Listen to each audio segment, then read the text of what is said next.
सर्वप्रथम सर्वांना श्री स्वामी समर्थ. धनत्रयोदशीला सोने चांदी हिरे मोती पेक्षाही मौल्यवान वस्तू घरी आणा. शास्त्रात असे म्हटलेलेच आहे. धनत्रयोदशीला धनधान्यात भर टाकावी. आपल्या घरातल्या धनधान्यात भर टाकावी. यामुळे आपलं घर धनधान्य संतती संपत्ती समृद्धीनं भरतं. धनत्रयोदशीच्या दिवशी सोनं चांदी हिरे मोती तांब पितळ खरेदी करणं शुभ मानलं जातं. ज्यांची परिस्थिती आहे अशांनी ह्या वस्तू नक्की खरेदी कराव्या. सर्वसामान्य व्यक्ती ज्यांना सोनं चांदी अशी खूप महागडी वस्तू घेण्यास नाही जमले, शक्य नाही झाल्यास धनत्रयोदशीला सोनं चांदी हिरे मोतीपेक्षाही मौल्यवान ह्या वस्तू घरी घेऊन या. धनत्रयोदशीच्या दिवशी यामुळे तुमच्या घराची भरभराट झाल्याशिवाय राहणार नाही. घरातील प्रत्येक व्यक्तींची प्रगती होईल. तर कोणत्या अशा वस्तू आहेत ज्या आपल्याला सोन्यापेक्षा मौल्यवान आहेत आणि धनत्रयोदशीच्या दिवशी आपल्याला घरी आणायच्या आहे, त्या जाणून घेण्याआधी तुम्ही आपल्या चॅनलवर नवीन असाल, कृपया आपल्या चॅनलला नक्की सबस्क्राईब करा.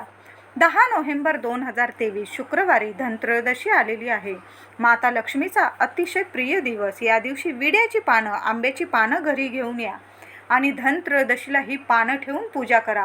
तुमच्याकडं धन्वंतरी देवांची मूर्ती असेल ती मूर्ती ठेवून पूजा करा. धन्वंतरी देवांची मूर्ती नसेल, तुम्ही विड्याच्या पानावर एक सुपारी मांडून सुद्धा तुम्ही तशी पूजा करू शकतात.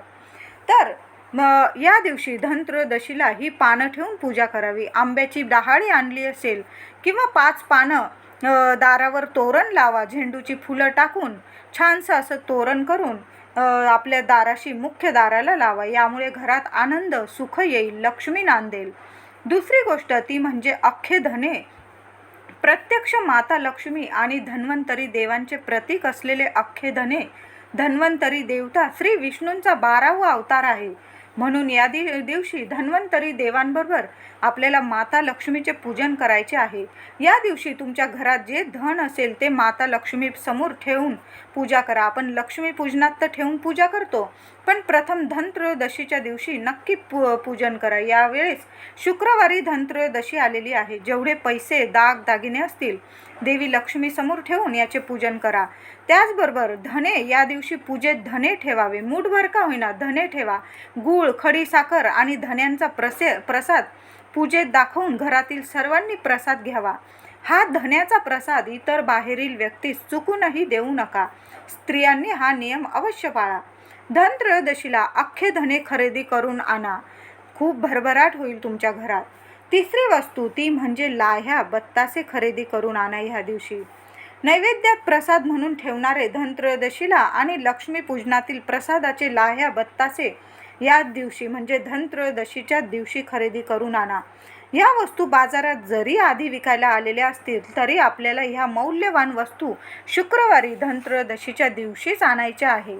लक्ष्मी पूजनाच्या दिवशी लावणारे मातीचे दिवे, दिवाळीचे मातीचे दिवे, पंत्या याच दिवशी खरेदी करा आणि अशा लोकांकडून खरेदी करा ज्यांना आपल्यामुळे 4 पैसे मिळतील आणि त्यांचं पोट पाणी भरेल आणि त्यांची दिवाळी पण थोडी का होईना सुखकर होईल.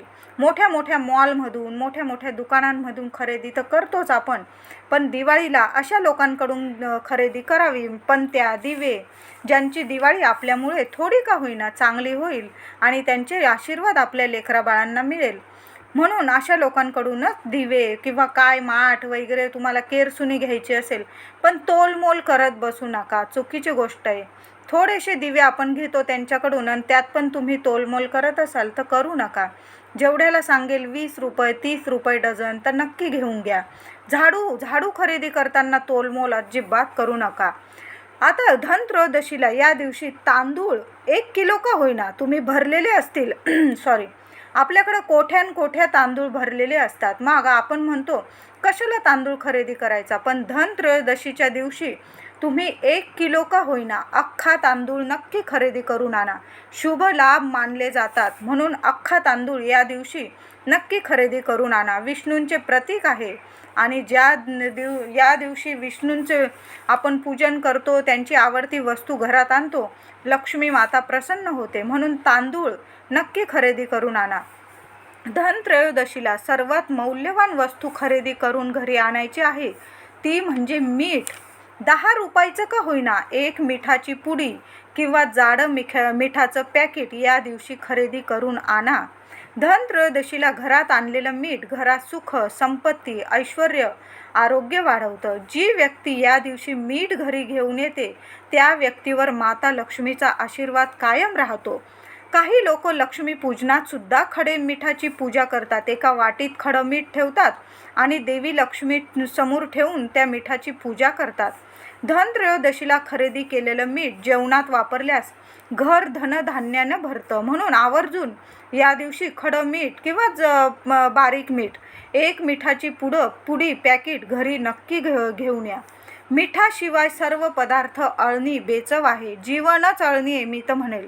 मिठामुळेच अन्नाला, जीवनाला रुची, चव येते. मार्गशीर्ष महिन्याच्या गुरुवारची कहाणी सर्व महिलांना, स्त्रियांना माहीतच आहे. शांबाला सर्व जेवण अळणी करायला सांगते आणि पतीला जेवण ते वाढते, पण ते अन्न खाताच त्याला ते अन्न बेचव लागतं. त्यात ती थोडं मीठ घालते. आपलं माहेराहून आणलेलं ती मीठ त्या जेवणात घालते आणि जेवणात मीठ घालताच जेवण रुचकर लागते. या मिठामुळेच आपल्या घरात लक्ष्मी नांदते. धनत्रयोदशीला खरेदी केलेलं मीठ काचेच्या बरणीत भरून ठेवा, प्लॅस्टिकच्या नाही. तुम्ही जर कधी माहेरी गेलात, आता दिवाळी आहे, प्रत्येक महिला माहेरी जातेच. ज्या जात असतील त्या गेल्यास तर माहेराहून घरी सासरी येताना काही मौल्यवान वस्तू नाही आणल्या तुम्ही तरी चालेल, पण येताना मूठभर का होईना खडं मीठ बरोबर घेऊन या. आणि घरी आल्यावर, सासरी आल्यावर एखाद्या काचेच्या बरणीत आणि गपचूप अशा जागी ठेवा जे कुणाला कधीच दिसणार नाही. गपचूप लपवून ठेवा. तुमचं घर म्हणजे माहेर आणि सासर दोन्ही घरं तुमची धन, धान्य, सुख, संपत्ती, आरोग्याने भरेल. नक्की माहेराहून थोडं का होईना मीठ घेऊन या. अमावस्येला लक्ष्मीपूजनाच्या दिवशी आठवणीने स्त्रियांनी फरशी पुसण्याच्या पाण्यात थोडंसं जाडं मीठ आणि चिमूटभर हळद टाकून या पाण्याने आपल्या घराची फरशी पुसा.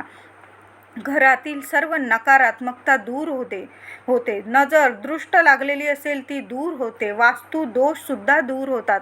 म्हणून सर्वात मोठी अमावस्या आलेली आहे लक्ष्मीपूजनाच्या दिवशी. नक्की मिठाच्या पाण्याने फरशी पुसा. घरात सुख, शांती, संपत्ती वाढते.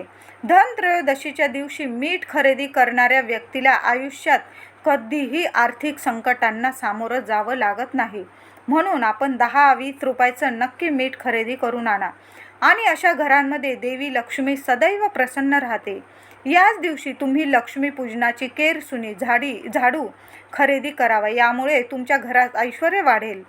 धनत्रयोदशीच्या पूजेत थोडासा कडुलिंबाचा पालाही ठेवा. यामुळे घरात आरोग्य राहते. विनाकारण पैसा तुमचा खर्च होत असेल, आरोग्याविषयी काही अडचणी असतील, कोणी आजारी पडत असेल तर कडुलिंबाचा पालासुद्धा धन्वंतरी देवांजवळ, माता लक्ष्मीजवळ ठेवून पूजा करा. आणि झालंच तर कवळं पान असेल 1-2 तर घरातल्यांनी त्याचा प्रसाद म्हणून खा. नक्की बघा, फरक पडेल तुमच्या जीवनात. करून बघा, आरोग्य लाभेल, धन, ऐश्वर्य लाभेल. तर धनत्रयोदशीच्या दिवशी हे उपाय करा आणि तुम्हाला ह्या वस्तू नक्की आणायच्या आहे. धन्यवाद.